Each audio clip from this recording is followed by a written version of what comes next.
Assalamualaikum warahmatullahi wabarakatuh. Apa kabar anak-anakku yang solih dan solihah?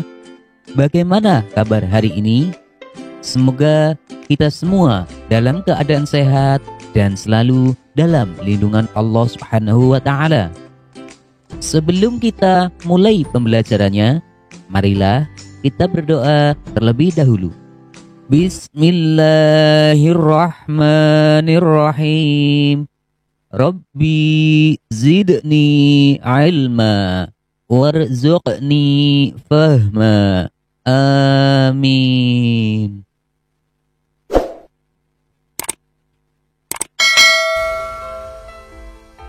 Anak-anak, pada pembelajaran kali ini kita akan membahas tentang mohon pertolongan.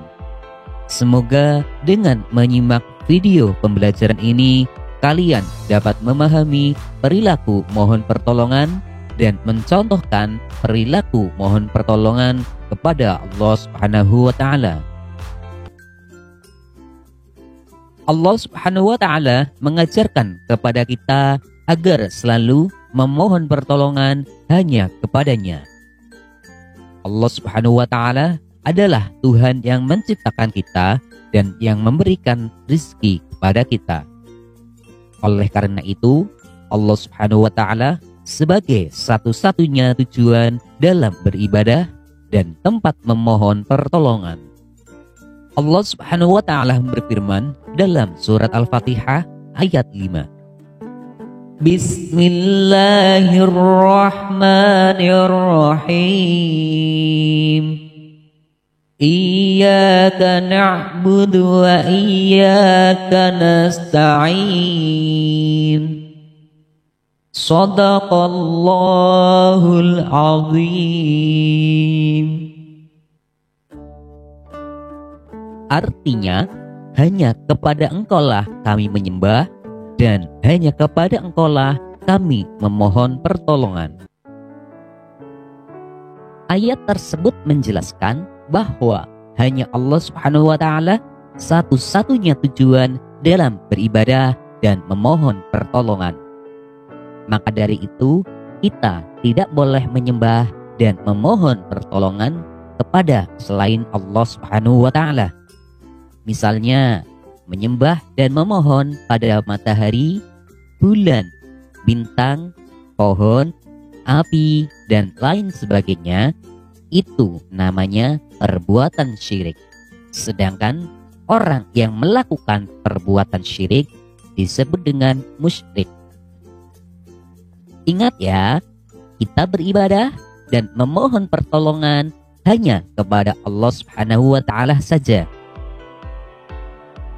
Manusia adalah makhluk yang sangat lemah di hadapan Allah Subhanahu wa Ta'ala, sehingga diperlukan untuk meminta bantuan dan memohon pertolongan kepada Allah Subhanahu wa Ta'ala.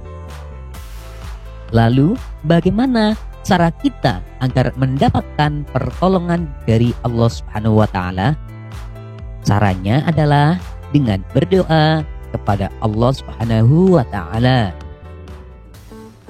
Berdoa dilakukan setiap hari, baik di waktu sempit maupun waktu luang, di waktu sehat maupun waktu sakit, di waktu senang maupun di waktu susah. Kita berdoa kepada Allah Subhanahu wa Ta'ala memiliki beberapa keutamaan. Di antaranya adalah dengan berdoa, Allah Subhanahu wa Ta'ala akan selalu menyertai kita. Selain itu, dengan berdoa dapat mendekatkan diri kepada Allah Subhanahu wa Ta'ala. Nah, jika kita mendekat kepadanya, maka Allah Subhanahu wa Ta'ala pun akan mendekati kita. Anak-anak, ada yang tahu tidak kapan waktu yang mustajab atau waktu yang utama untuk berdoa? Ya, waktu yang mustajab atau waktu yang utama untuk berdoa diantaranya adalah sebagai berikut. 1/3 malam, yaitu di antara pukul 1 sampai dengan pukul 3 pagi, di mana pada saat-saat seperti ini banyak manusia yang sedang tidur lelap. Maka di waktu itulah merupakan waktu yang mustajab agar doa kita terkabulkan. 2. Di antara adzan dan iqamah. Karena waktu di antara adzan dan iqamah merupakan waktu yang barokah atau waktu yang penuh kebaikan, maka sudah sepantasnya kita menggunakan waktu tersebut dengan sebaik-baiknya untuk berdoa ataupun berzikir. 3.